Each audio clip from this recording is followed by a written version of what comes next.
ವಾಲ್ಮೀಕಿ ನಿಗಮದಲ್ಲಿ ಮಾತ್ರ ಅಲ್ಲ, ಪ್ರವಾಸೋದ್ಯಮದಲ್ಲೂ ಕೂಡ ಅವ್ಯವಹಾರ ನಡೆದಿದೆ, ಹಗರಣ ನಡೆದಿದೆ ಅನ್ನೋ ಆರೋಪ. ಪ್ರವಾಸೋದ್ಯಮ ಇಲಾಖೆಯಲ್ಲೂ 2 ಕೋಟಿ ಹಗರಣ.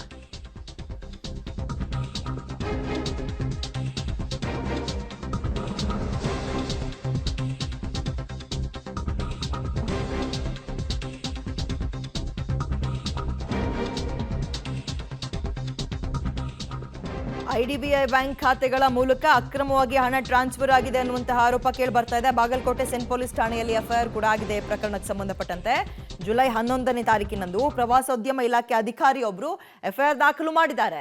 ಬಾಗಲಕೋಟೆ IDBI ಬ್ಯಾಂಕ್ ಮ್ಯಾನೇಜರ್ ಹಾಗೂ ಸಿಬ್ಬಂದಿ ವಿರುದ್ಧ FIR ಒಂದು ಮಾಡಿದ್ದು 2 ಕೋಟಿ ಹಗರಣ ಆಗಿದೆ ಪ್ರವಾಸೋದ್ಯಮ ಇಲಾಖೆಯಲ್ಲಿ ಅಂತ.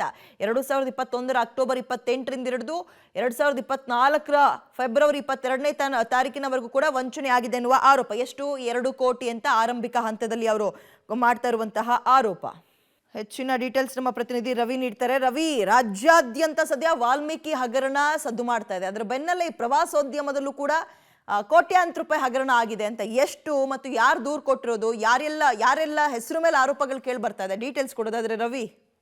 ವಿದ್ಯಾ, ಈಗಾಗಲೇ ಏನು ರಾಜ್ಯದಲ್ಲಿ ವಾಲ್ಮೀಕಿ ನಿಗಮದ ಅಭಿವೃದ್ಧಿ ನಿಗಮದ ಹಗರಣ ಈಗಾಗಲೇ ಬೆಳಕಿಗೆ ಬಂದಿರತಕ್ಕಂಥದ್ದು.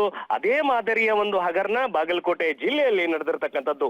ಅಂದ್ರೆ ಪ್ರವಾಸೋದ್ಯಮ ಇಲಾಖೆಯ ಹೆಸರಿನಲ್ಲಿ ಸುಮಾರು 2,47,79,999 ರೂಪಾಯಿಗಳನ್ನ ವಂಚನೆಯನ್ನ ಮಾಡಿರ್ತಕ್ಕಂಥದ್ದು.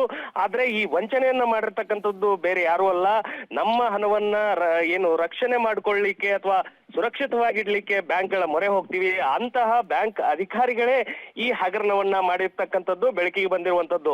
IDBI ಬ್ಯಾಂಕ್ ಮ್ಯಾನೇಜರ್ ಹಾಗೂ ಇಬ್ಬರು ಸಿಬ್ಬಂದಿಗಳ ಮೂಲಕ ಈ ಹಣ ವರ್ಗಾವಣೆ ಆಗಿದೆ ಅನ್ನುವಂಥದ್ದು ಮೇಲ್ನೋಟಕ್ಕೆ ಕಂಡು ಬರ್ತಾ ಇದೆ. ಈಗಾಗಲೇ ಈ ಬಗ್ಗೆ ಜುಲೈ 11ರಂದೇ ಪ್ರವಾಸೋದ್ಯಮ ಇಲಾಖೆಯ ಗೋಪಾಲ್ ಹಿತ್ತಲ್ಮನಿ ಎಂಬುವಂತ ಅಧಿಕಾರಿಯೊಬ್ರು ಇವರ ವಿರುದ್ಧ ಏನು ಕೇಸನ್ನು ಕೂಡ ದಾಖಲು ಮಾಡ್ತಾರೆ.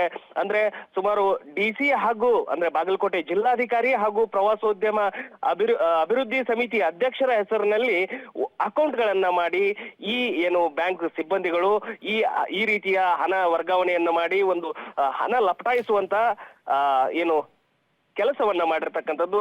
ಈ ಹಂತವಾಗಿ ಹಣ ವರ್ಗಾವಣೆ ಆಗಿದೆ. ಇದೊಂದು ಬಹು ದೊಡ್ಡ ಹಗರಣವಾಗಿ ಇದೇ ಮಾದರಿಯಲ್ಲಿ ಅಂದ್ರೆ ವಾಲ್ಮೀಕಿ ಅಭಿವೃದ್ಧಿ ನಿಗಮದ ಮಾದರಿಯಲ್ಲಿ ಹಣವನ್ನು ಎತ್ತಿ ಹಾಕಿರ್ತಕ್ಕಂಥದ್ದು ಸದ್ಯ ಬೆಳಕಿಗೆ ಬಂದಿರತಕ್ಕಂಥದ್ದು.